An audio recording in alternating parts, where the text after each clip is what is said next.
sobre gas, reglamento, armado, obra, lucha. O sea, podemos discutir, pero porque somos pares, ¿no? Por ejemplo, como con algunos payasos que da risa. Vos por ahí ves algunas cosas que yo hago y no las comprendés, decís, este tipo está loco, ¿cómo va a laburar de esa manera? Pero a veces son las reglas del juego o de la vivienda donde estás laburando. ¿Viste cómo es?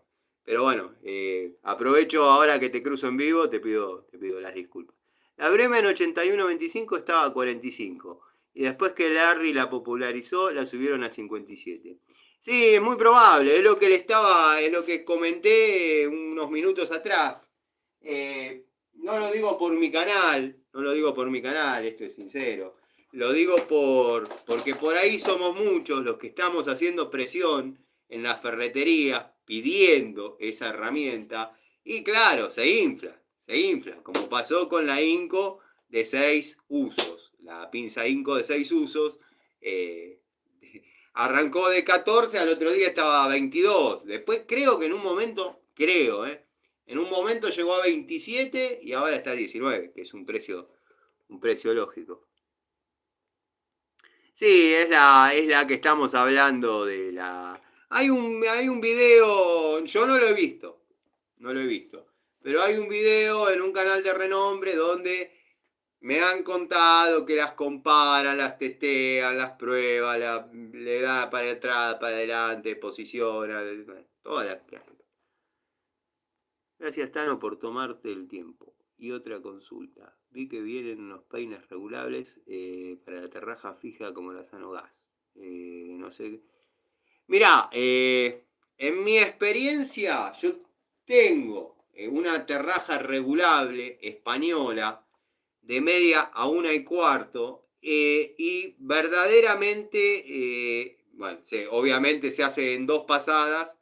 Tenés 2 marcas, primero le das en la primera marca, después regulás de nuevo y le das en la segunda marca, o sea, la segunda para adentro, obviamente. Pero en el caso de la marca de la terraja que yo te digo, que es española, la marca en algunos peines no es fiel. Entonces, te hacía una rosca bastante fea, bastante fea. E incluso arrancaba en el proceso de roscado algunos hilos. La verdad que te complica la vida, porque vos ya cortaste el niple, ya mediste el niple, lo roscaste de un lado, tenés que hacer la otra rosca, te falla una marca y bueno, te queda roscado horrible. Sí, lo cortás, le pones una entrerrosca, alguna haces o dejás ese niple para otra cosa, pero te atrasa. Las terrajas regulables, la verdad que a mí no me gustan. Prefiero hacer fuerza con la machete, con la Sanogas, con peine, pero sabés que si hiciste un corte recto en el caño y le hiciste un ingreso cónico acorde a un buen laburo, la terraja va a roscar. Sí vas a tener que hacer fuerza, una vuelta para adelante, media para atrás, una vuelta para adelante, media para atrás, y la vas a laburar tranquilo.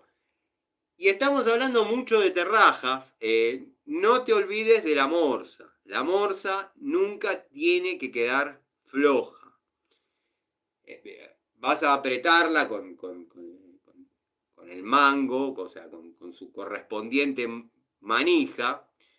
Pero si podés, agarrate un pedacito de caño y terminá de ceñir el ajuste, porque cuando vos estás imprimiendo la fuerza para roscar, se gira. Y no hay nada más feo que se te gire el caño en la morsa. Obviamente, si es una instalación embutida, eso lo pintás bien en epoxi, después queda cubierto, nadie se va a enterar. Si estás laburando en cañería exterior y te queda esa patinada, obviamente lo vas a pintar en epoxi. Todo esto obviamente sujeto a hermeticidad. Le tenés que haber pegado una recontra relimada para que pierda por ahí. No va a pasar. No va a pasar.